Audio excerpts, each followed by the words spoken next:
10 سال کی عمر میں میرے ماں باپ اس دنیا سے چل گئے۔ اس کے بعد مجھے چچا نے سہارا دیا، پھر چچا بھی اس دنیا سے چلے گئے۔ چچی نے گھر سے باہر نکال دیا اور میں خالہ کے پاس چلی گئی۔ خالہ گھر کے بہت کام کرواتی، تھوڑا سا آرام کرتی تو مجھے گالیاں دیتی، مجھے ڈنڈوں سے مارتی، چھریوں سے مار دیتی، مجھ پر ہر طرح کے ظلم کرتی۔ ایک دن ایک انکل کہتے کہ مجھ سے نکاح کر لو، میں تمہیں دل سے نکال کر بہت سکون سے رکھوں گا۔ خالہ نے اس آدمی سے پیسے لے کر میرا نکاح کروا دیا۔ شادی کی پہلی رات جب وہ میرے کمرے میں آیا تو اس نے جو میرے ساتھ کیا، میرے اوسان خطا ہو گئے، کیونکہ اس نے میرے ساتھ خالہ کے گھر کے سامنے ایک چائے کا ہوٹل تھا جہاں سے خالہ اکثر ہی شام کو مجھے بھیج کر بسکٹ منگوایا کرتی تھی۔ ہوٹل کا مالک کاؤنٹر پر ہی بیٹھا رہتا تھا۔ وہ پچھلے کافی عرصے سے مجھے عجیب نظروں سے دیکھ رہا تھا۔ ایک دن اس نے مجھ سے کہا کہ نازو، تم مجھ سے نکاح کر لو، میں تمہیں اس دلدل سے نکال کر بہت سکون سے رکھوں گا۔ مجھ پر تو وہی مثال صادق آتی ہے کہ ڈوبتے کو تنکے کا سہارا۔ بنا کسی خاص جان پہچان کے ہی میں نے سکون کے نام پر حامی بھر لی، جبکہ میں اسے انکل کہتی تھی، اور اگلے ہی دن ہوٹل والا رشتہ لے کر میری خالہ کے گھر آ گیا۔ 15 برس کی لڑکی کے لیے ایک 40 برس کے مرد کا رشتہ آنا بہت ہی عجیب سی بات تھی، لیکن میری خالہ کو تو مجھ سے جان چھڑوانے کا بہترین موقع مل رہا تھا۔ وہ جانتی تھیں کہ ہوٹل والا بہت امیر ہے اور اسی لیے انہوں نے اس نکاح کے بدلے ایک خطی رقم مانگ لی۔ ہوٹل والے انکل نے بھی فوراً حامی بھر لی اور اگلے ہی دن قاضی کو لے کر چلا آیا، اور اس نکاح سے پہلے ہی خالہ کے ہاتھ میں پوری رقم رکھ دی گئی۔ خالہ کی خوشی کو دیکھنے لائق تھی۔ ہوٹل والے نے خالہ سے صاف لفظوں میں کہا کہ اب نازو سے آپ کا کوئی تعلق نہیں ہے اور آپ بھول جائیں کہ کوئی نازو بھی کبھی آپ کی زندگی میں آئی تھی۔ خالہ تو نوٹوں کی چمک دھمک میں ایسی مگن تھی کہ اس نے ہوٹل والے کی ہر بات پر ہاں میں ہاں ملا لی، اور اگلے ہی گھنٹے میرا نکاح کر کے رخصتی کر دی گئی۔ خالہ کو اب ویسے بھی مجھ سے جان چھڑانی تھی، کیونکہ میں جوان ہونے کے ساتھ ساتھ خوبصورت بھی ہوتی جا رہی تھی، اور خالو پردیس سے آنے والے تھے۔ خالہ اٹھتے بیٹھتے مجھے یہ کہتی تھی کہ تجھ جیسے حسن کے فتنے کو گھر رکھ کر تو مجھے ایک پل بھی سکون نہیں آئے گا، جیسے تو اپنے ماں باپ کو کھا گئی ہے، کہیں ایسے ہی میرے گھر کو نہ اجاڑ دے۔ ہوٹل والا، جسے میں شاہ انکل کہتی تھی، اب میرا شوہر بن چکا تھا۔ اس نے مجھے اپنی گاڑی میں بٹھایا اور اپنے بڑے گھر میں لے آیا۔ میری سمجھ میں نہیں آ رہا تھا کہ میں اسے کیا کہہ کر پکاروں، تو جب اس نے مجھے کہا کہ تم مجھے شاہ صاحب کہہ سکتی ہو۔ شاہ صاحب کا گھر بہت بڑا اور حسین تھا، لگتا تھا کہ جیسے پیسے کی کوئی کمی نہ ہو۔ شاہ صاحب کی نوکرانی، جو کہ کافی عمر والی تھی، اس نے مجھے ان کے کمرے تک پہنچایا اور بتایا کہ اس گھر میں شاہ صاحب کے علاوہ اور کوئی نہیں رہتا، صرف نوکر چاکر ہی موجود ہیں۔ شاہ صاحب بھی یہاں کم ہی تشریف لاتے تھے، کیونکہ ان کے شہر میں کافی گھر تھے اور وہ زیادہ تر وقت ہوٹل میں ہی گزارتے تھے۔ شاہ صاحب کی نوکرانی مجھے بیگم صاحبہ کہہ رہی تھی، جسے سن کر مجھے بہت ہی عجیب سا محسوس ہو رہا تھا۔ تو خود آج تک نوکرانیوں کی طرح زندگی گزارتی آئی تھی اور آج اچانک بیگم صاحبہ بن گئی تھی۔ میں حیرت سے اپنی بڑی بڑی آنکھیں گھماتی شاہ صاحب کے گھر کو دیکھ رہی تھی۔ شاہ صاحب کی نوکرانی نے تھوڑی ہی دیر میں مجھے اچھے سے کپڑے لا کر دیے اور کہا کہ میں نہا دھو کر تیار ہو جاؤں، اور میں اتنا اچھا لباس دیکھ کر خوشی خوشی نہا دھو کر تیار ہو گئی۔ ساتھ ہی مجھے یہ سوچ بھی عجیب لگ رہی تھی، نہ جانے شاہ صاحب کے ساتھ میرا تعلق کیسا ہوگا، کیونکہ ہم دونوں کی عمر میں کافی فرق تھا۔ ابھی مجھے بیڈ پر بیٹھتے تھوڑی ہی دیر گزری تھی، رات کا اندھیرا پھیل چکا تھا جب شاہ صاحب کمرے میں تشریف لائے اور آتے ہی میرے پاس بیٹھ گئے۔ مجھے عجیب سی شرم محسوس ہو رہی تھی، میں گھبراہٹ سے اپنی انگلیاں چٹکانے لگی۔ شاہ صاحب بہت غور سے مجھے دیکھ رہے تھے۔ اس کے بعد اچانک ہی شاہ صاحب نے میرے ساتھ وہ کیا جس کے بارے میں سوچ بھی نہیں سکتی تھی۔ شاہ صاحب نے تو میری دنیا ہی بدل دی۔ شاہ صاحب نے جو کچھ کہا وہ سب تو میرے گمان میں بھی نہیں تھا، وہ تو مجھے کسی اور ہی مقصد کے تحت یہاں لائے تھے۔ 10 سال کی عمر میں ہی میرے ماں باپ ایک کار حادثے میں انتقال کر گئے تھے۔ میں اپنے ماں باپ کی اکلوتی بیٹی تھی، اور میرے ماں باپ کے انتقال کے بعد ہی ہمارا ہنستا بستا گھر اجڑ گیا تھا۔ میں اس دنیا میں اکیلی رہ گئی تھی جب میرے چچا نے میرے سر پر ہاتھ رکھا اور مجھے اپنے ساتھ اپنے گھر لے گئے۔ میرے چچا مجھ سے بہت محبت کرتے تھے، انہوں نے مجھے اپنے بچوں کی طرح پالا اور کبھی کسی چیز کی کمی نہ ہونے دی، لیکن میں اپنی چچی کو ایک آنکھ نہ بھاتی تھی۔ چچا کا میرے ساتھ محبت بھرا رویہ چچی کی آنکھوں میں بری طرح کھٹکتا تھا۔ چچا مجھ پر بے دریغ پیسہ خرچ کرتے تھے۔ انہوں نے مجھے اسی اسکول میں تعلیم حاصل کرنے کے لیے بھیج دیا تھا جہاں ان کے بچے جاتے تھے، اور یہ بات تو چچی کو قطعی طور پر برداشت نہیں تھی کہ میں ان کے بچوں کی برابری کرتی۔ اسی بات کو لے کر چچی اور چچا کے درمیان بہت زیادہ جھگڑا بھی ہوتا، لیکن چچا نے یہ کہہ کر بات ختم کر دی کہ نازو میرے محروم بھائی کی نشانی ہے اور میرا فرض ہے کہ میں اس کی پرورش ویسے ہی کروں جیسے اپنے بچوں کی کر رہا ہوں۔ وقتی طور پر تو چچی خاموش ہو گئی تھیں، لیکن چچا کی غیر موجودگی میں چچی میرے ساتھ بہت برا سلوک کرتی تھی اور ان کا رویہ بالکل حد تک آمیز تھا، لیکن میں چچا کی محبت کی خاطر سب کچھ خاموشی سے برداشت کرتی رہی اور یوں ہی زندگی کا سلسلہ چلتا رہا۔ میری تعلیم بھی جاری تھی کہ اچانک ہی میری قسمت نے پلٹا کھایا اور چچا بھی اچانک ہی دل کے دورے سے انتقال کر گئے۔ چچا کی موت نے تو مجھے بالکل توڑ کر رکھ دیا تھا، کیونکہ میرے ماں باپ کے جانے کے بعد میرے چچا ہی میرا واحد سہارا تھے اور مجھے اچھے سے معلوم تھا کہ ابھی چچی میرے ساتھ کیا سلوک کریں گی۔ چچی نے تو مجھے ہی منحوس قرار دے دیا کہ پہلے میں اپنے ماں باپ کو کھا گئی اور اب اپنے چچا کو۔ چچی مجھے ہر ایک کے سامنے برا بھلا کہتی تھیں۔ چچی نے میرا حال بالکل نوکروں جیسا کر دیا۔ میں صرف چچی کی ہی نہیں بلکہ ان کے بچوں کی بھی نوکرانی بن چکی تھی۔ چچی کے بچے بھی ہر ایک چھوٹے سے چھوٹے کام کے لیے مجھے آواز دیتے اور مجھ پر حکم چلاتے، اور اگر کبھی میں انکار کرتی تو چچی مجھے اتنی گالیاں دیتی کہ میرے لیے برداشت کرنا مشکل ہو گیا تھا۔ میری حالت دن بدن خراب ہوتی جا رہی، مجھے کھانے کو مناسب خوراک نہیں ملتی تھی اور کاموں کا ڈھیر میرے اوپر پڑا تھا۔ چچی کو میری حالت پر بالکل بھی ترس نہیں آتا تھا، جبکہ میں صرف 13 سال کی ایک معصوم سی بچی تھی۔ چچا کے انتقال کے فوراً بعد ہی چچی نے میرا اسکول جانا بند کروا دیا تھا۔ میں ہر رات سونے کے لیے لیٹتی تو اپنے ماں باپ کو یاد کر کے پھوٹ پھوٹ کر رونے لگتی۔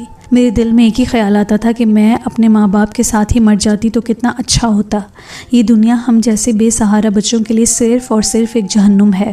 ایک دن میری بڑی خالہ مجھ سے ملنے کے لیے آئیں تو انہیں اندازہ ہوا کہ میں اس گھر میں بالکل نوکرانیوں کی طرح گزارا کر رہی ہوں اور کام کاج کرتے کرتے کام کاج میں بالکل طاق ہو چکی ہوں۔ تو انہوں نے چچی کے ساتھ بہت زیادہ جھگڑا کیا کہ وہ ایک معصوم بچی کے ساتھ اتنا ظلم کیسے کر سکتی ہیں۔ چچی کو تو میں ویسے ہی ایک آنکھ نہ بہاتی تھی، اور خالہ کے جھگڑنے کے بعد تو انہیں موقع مل گیا کہ وہ مجھ سے جان چھڑا لیتی۔ انہوں نے اسی وقت میرا ہاتھ خالہ کے ہاتھ میں دیا اور کہا کہ اگر آپ کو یہ منحوس اتنی ہی عزیز ہے تو آپ اسے اپنے ساتھ لے جائیں۔ بڑی خالہ کو تو جیسے بادشاہ کھل گئی۔ خالہ نے مجھے گلے لگا لیا اور میرا سامان لے کر اپنے ساتھ اپنے گھر لے آئیں، لیکن جیسا دکھتا ہے ویسا ہوتا نہیں ہے۔ خالہ نے بھی میرے ساتھ وہ سب کچھ کیا جس کے بارے میں سوچ نہیں سکتی تھی۔ خالہ کو مجھ سے کوئی ہمدردی نہیں تھی، بلکہ جب انہیں اندازہ ہوا کہ میں گھر کے کام کاج اچھے سے کر سکتی ہوں تو خالہ کو میرے اندر ایک مفت کی نوکرانی دکھائی دی، اور اسی لیے انہوں نے جان بوجھ کر چچی سے جھگڑا کیا تھا کہ چچی مجھے گھر سے نکال دیتی اور وہ میری مجبوری کا فائدہ اٹھائے ہوئے مجھے اپنے گھر لے آتی۔ بظاہر اچھی نظر آنے والی میری خالہ میری چچی سے بھی زیادہ بدتر عورت نکلی۔ ابھی مجھے خالہ کے گھر پہنچے ایک دن بھی نہ گزرا تھا کہ خالہ نے اپنا اصلی رنگ دکھانا شروع کر دیا۔ کپڑوں کا ایک بہت بڑا ڈھیر میرے سامنے ڈال کر رکھ دیا اور کہا کہ میں جلدی سے سارے کپڑے دھو دوں ورنہ وہ میرا حشر بگاڑ دیں گی۔ میں نے حیرت بھری نظروں سے خالہ کو دیکھا جو کہ چچی کے آگے میرے حق کے خاطر لڑ رہی تھیں اور مجھ پر ترس کھا رہی تھیں، اور اسی لیے میں تو انہیں اپنا ہی سمجھ بیٹھی تھی۔ وہی خالہ اب مجھ پہ حکم چلا رہی تھیں، لیکن میں جان گئی تھی کہ میں ایک یتیم اور بے سہارا بچی ہوں جس سے کسی کو ہمدردی نہیں، بلکہ ہر کوئی اپنے مطلب کے تحت مجھے استعمال کرنا چاہتا تھا۔ خالہ کا بھی مجھے اپنے گھر لے جانے کے پیچھے یہی مقصد تھا۔ مجھ پر ظلم کا ایک نیا باب شروع ہو چکا تھا۔ خالہ نے تو چچی سے زیادہ ظلم کی حد کرتی تھی۔ گھر کے سارے کام تو مجھ سے کرواتی تھیں، لیکن ساتھ ہی انہیں میرے آرام کے نام سے چڑ تھی۔ جہاں کہیں میں تھوڑی سی دیر آرام کی غرض سے بیٹھ جاتی تو وہ ڈنڈا اٹھائے میری طرف دوڑ کر آتی اور مجھے پیٹنا شروع کر دیتی۔ چچی کے گھر میری تعلیم کا سلسلہ بھی جیسے تیسے جاری تھا، لیکن خالہ نے تو میری پڑھائی بھی ختم کروا دی تھی اور آرام بھی۔ میں سارا دن کوہلوں کے بیل کی طرح کام کرتی تھی اور تھک ہار کر جب سونے کے لیے لیٹتی تو اس وقت بھی خالہ میرے پیچھے 4 کام لگا دیتی۔ خالو ملک سے باہر رہتے تھے اور خالہ کے بچے چھوٹے تھے، ایسے میں انہیں ایک مفت کی نوکرانی مل گئی تھی۔ وہ ہر وقت تیار ہو کر بیٹھی رہتی اور گھر کے سامنے موجود ہوٹل سے کیک اور بسکٹ منگوا کر کھاتی رہتی تھیں۔ وہ کیک اور بسکٹ لا کر دینا بھی میری ذمہ داری تھی۔ میں گھر کے کام چھوڑ کر پہلے شام ہوتے ہی خالہ کو سامان لا کر دیتی۔ ہوٹل والے بھی مجھے اچھے سے پہچانتے تھے کیونکہ بھری دوپہر میں بھی چھت پر چڑھ کر کپڑے دھو رہی ہوتی تھی۔ ہوٹل کا مالک شاہ انکل تو مجھے بڑی ہی عجیب نظروں سے دیکھتا تھا۔ مجھے اس کی نظروں سے بہت الجھن ہوتی تھی۔ میں اب جوان ہو رہی تھی اور یوں ایک غیر مرد کی نظریں اپنے وجود پر محسوس کر کے مجھے کچھ عجیب لگتا تھا۔ کئی دفعہ میں نے خالہ سے کہا کہ میں اس طرح ہوٹل نہیں جا سکتی، وہاں بہت سے لوگ ہوتے ہیں، مجھے اچھا نہیں لگتا۔ یہ سنتے ہی خالہ نے مجھے کام چور کہہ کر مارنا شروع کر دیا اور ان کے ہاتھ میں جو چیز آتی وہ اسی سے مارنا شروع کر دیتی تھیں۔ ایک دفعہ ان کے ہاتھ میں چھری آ گئی اور انہوں نے مجھے ایسے مارا کہ میرے جسم پر جگہ جگہ زخم آ گئے تھے۔ اس دن کے بعد سے مجھ میں ہمت نہ رہی کہ میں خالہ کی کسی بھی بات کا انکار کرتی۔ خالہ کا دیور اکثر ہی گھر آ جاتا اور گھنٹوں گھنٹوں بیٹھا رہتا۔ خالہ تو اسے چھوڑ کر اپنے کمرے میں چلی جاتی، لیکن مجھے اس کی نظروں کو بھگتنا پڑتا۔ وہ خاموش مسکراہٹ لیے مجھ پر نظر جمائے رکھتا اور بہانے سے مجھے اپنے قریب بلانے کی کوشش کرتا۔ وقت اتنی تیزی سے گزر رہا تھا کہ میں 15 سال کی ہو چکی تھی۔ خالہ کے دیور کی نظریں میرے جسم پر پوری طرح جمی رہتی۔ میں کام کرتے کرتے کئی دفعہ اپنا دوپٹہ ٹھیک کرتی، لیکن اس کے باوجود بھی مجھے اس کی موجودگی سے خوف آتا۔ ایک دن وہ بہانے سے میرے پیچھے باورچی خانے تک چلا آ گیا اور میری کمر پر ہاتھ لگانے لگا۔ اس کی اس حرکت نے میرا دل دہلا کر رکھ دیا۔ بہانے سے میرے قریب ہوتا جا رہا تھا اور میری سانس رک رہی تھی۔ جیسے ہی مجھے اس کے خطرناک ارادے کا علم ہوا تو میں نے فوراً ہی خالہ کو آواز دے دی۔ میری خالہ کو آواز دیتے ہی وہ تیزی سے واپس چلا گیا، لیکن اس کی ہمت نہ ٹوٹی اور وہ اگلے ہی دن دوبارہ چلا آ گیا۔ اتفاق سے خالہ اس وقت گھر پہ موجود نہیں تھی۔ خالہ کی طبیعت خراب تھی اور وہ ڈاکٹر کے پاس گئی تھیں۔ موقع کا فائدہ اٹھاتے ہوئے اس نے میرے ساتھ نازیبا حرکات شروع کر دیں اور ساتھ ساتھ مجھے دھمکانے لگا کہ اگر میں کسی کو کچھ بھی بتاؤں گی تو وہ خالہ اسے میرے بارے میں ہی شکایت کرے گا کہ میں نے ہی اسے ورغلایا ہے۔ وہ جانتا تھا کہ میں خالہ سے کس قدر ڈرتی ہوں اور خالہ کا سلوک میرے ساتھ کیسا ہے، اور اسی بات کا اس نے بھرپور فائدہ اٹھایا تھا۔ میں اس کے ہاتھوں لٹ چکی تھی اور اب آئے روز ہی وہ میرے ساتھ اپنے جذبات کو ٹھنڈا کرنے چلا جاتا تھا۔ اذیت تھی کہ دن بدن بڑھتی جا رہی تھی۔ میں سب کے لیے ایک مفت کا مال بن چکی تھی اور ہر کوئی اس موقع سے فائدہ اٹھانا چاہتا تھا۔ ایک دن جب میں خالہ کے بسکٹ لینے کے لیے ہوٹل پر گئی تو ہوٹل والے انکل نے مجھ سے پوچھا کہ تمہارے ماں باپ کہاں ہیں؟ تم کیوں ہر وقت کام میں لگی رہتی ہو؟ میرا دل اس دن بہت دکھی تھا کیونکہ یہ وہی دن تھا جب میرے ماں باپ مجھے چھوڑ کر چلے گئے تھے اور میں تمام بے حس لوگوں کے ظلم کا شکار ہو چکی تھی۔ نہ چاہتے ہوئے بھی میں نے اسے اپنی ساری رودات سنا دی، جسے سننے کے بعد ان کے چہرے پر عجیب سے تاثرات ابھر آئے۔ شاید انہیں مجھ سے ہمدردی ہو گئی تھی۔ میں بسکٹ لیے واپس چلی گئی۔ میرے واپس آتے ہی خالہ نے مجھے ایک بار پھر سے مارنا شروع کر دیا کیونکہ مجھے کافی دیر لگ گئی تھی اور وہ مجھ سے پوچھ رہی تھی کہ کس سے ملاقات کر کے آ رہی ہو جو ایک بسکٹ لانے میں تجھے گھنٹے لگ گئے ہیں۔ وہ ہر بات پر مجھے اس طرح ذلیل کیا کرتی تھیں جیسے جیسے میں جوان ہو رہی تھی۔ خالہ کی آنکھوں پر مزید کھٹکنے لگی کیونکہ خالو کی واپسی کا دن قریب آ رہا تھا۔ خالو 2 مہینے کی چھٹیوں پر گھر واپس آ رہے تھے۔ اگلے دن جب میں دوبارہ ہوٹل پہنچی تو انکل نے پوچھا کہ اگر میں تمہیں اس دلدل سے نکال کر سکون کی زندگی دوں تو تمہیں کوئی اعتراض تو نہیں ہوگا؟ انکل کی بات سن کر میں نے نہ سمجھی سے ان کی طرف دیکھا۔ وہ پوچھنے لگے، مجھ سے نکاح کرو گی؟ میں تمہیں اس اذیت سے نکالوں گا جو تمہاری خالہ نے تمہیں دی ہے۔ یہ سن کر میں ہکا بکا رہ گئی کیونکہ میری عمر صرف 15 برس تھی جبکہ ہوٹل والے انکل کو 40 برس کے لگ بھگ تھے۔ وہ مجھ سے کہنے لگے کہ اتنی تکلیف دہ زندگی گزارنے سے بہتر ہے کہ تم مجھ سے نکاح کرو اور میرے ساتھ میرے گھر چلو۔ میں تمہیں خوش رکھوں گا اور تمہیں کسی چیز کی کمی نہیں ہوگی۔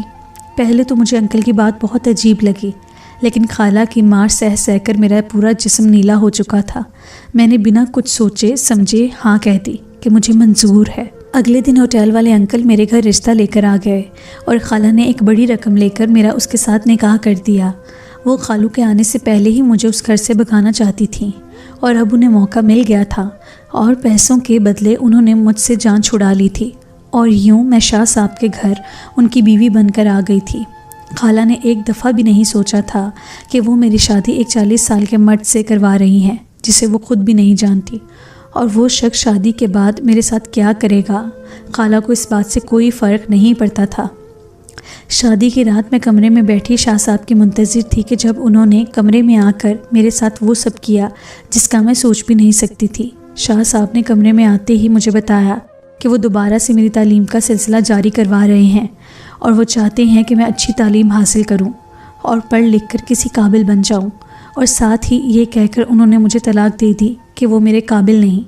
میں سوچ بھی نہیں سکتی تھی کہ شاہ صاحب میرے ساتھ ایسا بھی کر سکتے ہیں۔ طلاق کا لفظ سن کر تو میری جان ہی نکل گئی۔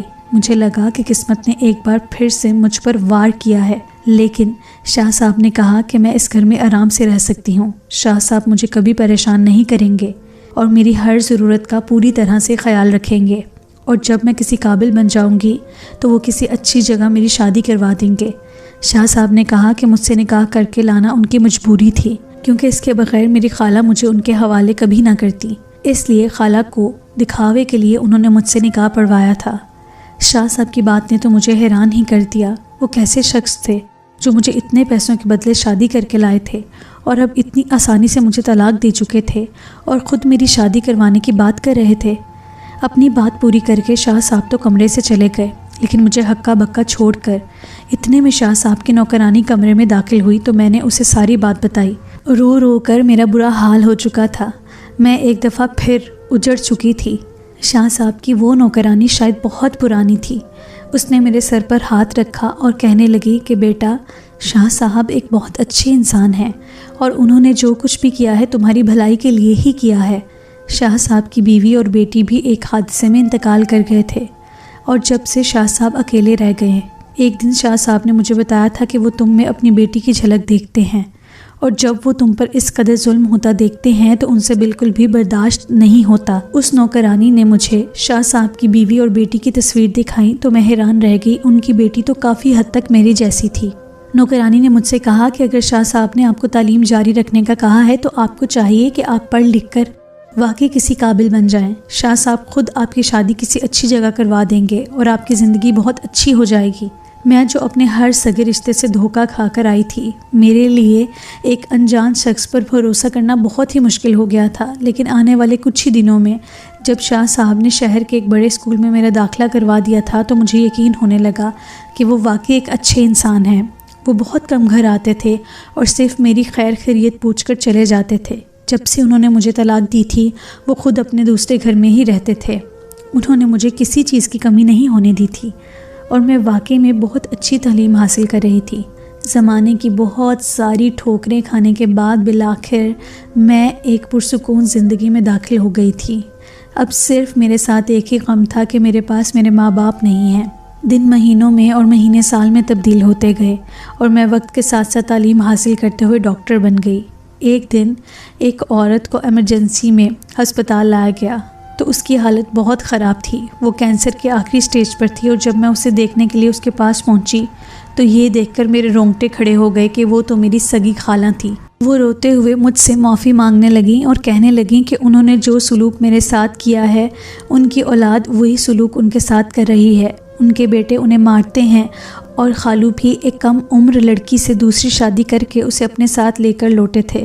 خالہ پوری طرح برباد ہو چکی تھی، اور اس وقت بھی وہ اسپتال کے ایمرجنسی میں کسی پڑوسی کے سہارے پڑی تھی۔ آج مجھے یقین آ گیا تھا کہ ہر کسی کو اپنے حصے کا حساب چکانا ہے۔ میرے ساتھ ہی کام کرنے والے ایک ڈاکٹر نے جب میرا رشتہ بھیجا تو شاہ صاحب نے اچھی طرح چھان بین کرنے کے بعد اسے گھر بلایا اور میری اور اپنے رشتے کی ساری سچائی بتا دی۔ وہ ڈاکٹر مجھے کافی عرصے سے جانتا تھا، اور میرے حالات جاننے کے بعد بھی وہ مجھ سے شادی کرنا چاہتا تھا۔ شاہ صاحب نے باخوشی اپنی بات پر عمل کرتے ہوئے میری شادی اس سے کروا دی، اور اس طرح شاہ صاحب کی اچھائی نے مجھ جیسی ایک یتیم اور بے سہارا بچی کی زندگی پوری طرح سے بدل کر رکھ دی۔ دوستو، یہ تھی آج کی کہانی۔ اگر آپ کو آج کی کہانی پسند آئی ہے تو اس چینل کو سبسکرائب کیجئے اور اس ویڈیو کو لائک کیجئے۔ بہت شکریہ۔